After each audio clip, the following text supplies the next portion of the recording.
राधे कृष्णा। आइए आपको बताते हैं कार्तिक में हमें क्या करना चाहिए, स्नान कैसे करना चाहिए, इसके क्या नियम है। सबसे पहले तो ये जानने की आपको क्या खाना चाहिए और क्या नहीं खाना चाहिए। कार्तिक मास में जब तब व्रत, मौन आदि का विशेष महत्व होता है। इस महीने में हमें भूमि पर शयन करने के लिए कोशिश करनी चाहिए, ब्रह्मचर्य का पालन करना चाहिए, दीप दान, तुलसी पूजन। और ये तुलसी पूजन से हमें मनुष्य को इसी जन्म में मोक्ष की प्राप्ति होती है। चलिए जानते हैं कि ये कब से शुरू हो रहा है। 17 अक्टूबर को पूर्णमासी से कार्तिक प्रारंभ हो रहा है, जो कि 15 नवंबर तक रहने वाला है।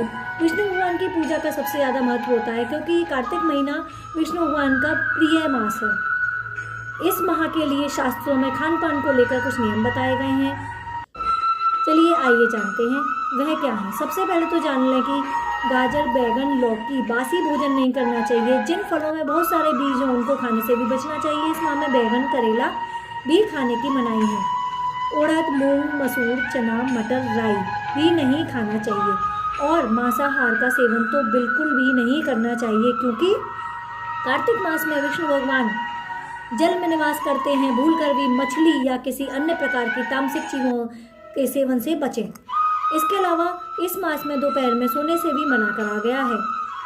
कार्तिक मास में रोज गुड़ का सेवन करना चाहिए। गुड़ के सेवन से हमें आरोग्य की प्राप्ति भी होगी।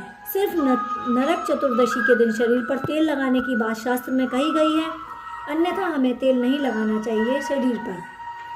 कार्तिक मास में रोज ब्रह्म मुहूर्त में अंधेरे में तारे की छांव में, जब तारा हो आसमान में, तो हमें जल्दी ही स्नान कर लेना चाहिए। उसके बाद तुलसी की सेवा करने का विशेष महत्व होता है, इसलिए इस महीने में रोज तुलसी के पेड़ पर दीपक जलाना चाहिए। रात में रोजाना भगवान विष्णु और माँ लक्ष्मी का ध्यान करना चाहिए। ऐसा करने से आपके घर में धन समृद्धि बढ़ती है। तुलसी विवाह करने से भी आपके दाम्पत्य जीवन में खुशहाली बढ़ती है, ऐसा कहा गया है। कार्तिक माह में ब्रह्म मुहूर्त में स्नान करने से साधक के सभी पाप नष्ट हो जाते हैं और मोक्ष की प्राप्ति होती है। आज शाम भगवान के आगे घी का दीपक जलाएं, मंदिर जाएं, भगवान का दीपक जलाएं, वहाँ पर भी और पूजा पाठ करें। इसके अलावा श्रद्धा अनुसार आप सामर्थ्य अनुसार दान कर सकते हैं, चाहे वो अन्न का हो चाहे धन का हो। सूर्य को जल भी अर्पित करना चाहिए। कार्तिक स्नान को हमें पवित्र बनाने के लिए उसमें आप कुछ गंगा जल की बूंदें भी मिला सकते हैं। इसके अलावा कार्तिक मास दीप दान के लिए विशेष रूप से माना जाता है। दीप दान का महत्व कार्तिक में विशेष होता है।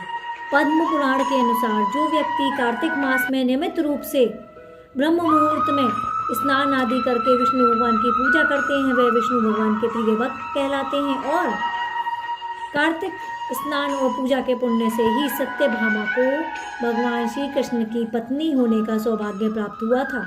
कार्तिक मास सभी मासों में विष्णु भगवान को अत्यधिक प्रिय मास है। इस मास में जो भी आप पूजा पाठ करेंगे उसका आपको विशेष फल प्राप्त अवश्य ही होगा। कार्तिक मास में भजन, कीर्तन, दीपदान, तुलसी पौधे की सेवा, पूजा अर्चना शुभ माना जाता है। आपको इन दिनों गरिष्ठ भोजन, तली भुनी चीज़ों से भी परहेज करना चाहिए। कार्तिक मास में ब्रह्मा जी ने नारद जी को कहा था, जैसा मैंने आपको बताया था कि कार्तिक मास में चावल, दाल, बैगन, गाजर आदि का सेवन वर्जित है। सर्वप्रथम आप ब्रह्म मुहूर्त में उठ जाएं, उसके बाद अपने नहाने वाले जल में गंगा जल डालकर स्नान करें। उस समय आप किसी भी अपने प्रिय मंत्र का, चाहे वो ओम नमो भगवते वासुदेवाय हो या गायत्री मंत्र हो या कोई और मंत्र जो आपको प्रिय है, उसका आपको जप करते रहना चाहिए। बहुत ज़्यादा ठंडा मीठा पानी और दही नहीं खाना चाहिए। जो भी भक्त इस दिनों मंदिर की साफ सफाई करते हैं या वहाँ जाकर स्वच्छता का ध्यान रखते हैं, तो भी विष्णु भगवान बहुत प्रसन्न होते हैं। विष्णु भगवान का ही यह मास है जो कि उनको अति प्रिय है। कार्तिक मास में आप पीपल की जड़ में भी जल चढ़ा सकते हैं, कच्चा दूध चढ़ा सकते हैं और रोज़ सुबह घी का दीपक जला सकते हैं, जिससे आपको विष्णु भगवान की कृपा प्राप्त होगी। क्योंकि पीपल के वृक्ष में तो स्वयं विष्णु भगवान माँ लक्ष्मी के सहित वास करते हैं, किंतु रविवार के दिन पीपल के वृक्ष में या तुलसाजी में ना तो जल देना चाहिए और न ही दीपक जलाना चाहिए। राधे राधे। वीडियो पसंद आई है तो लाइक कर दें।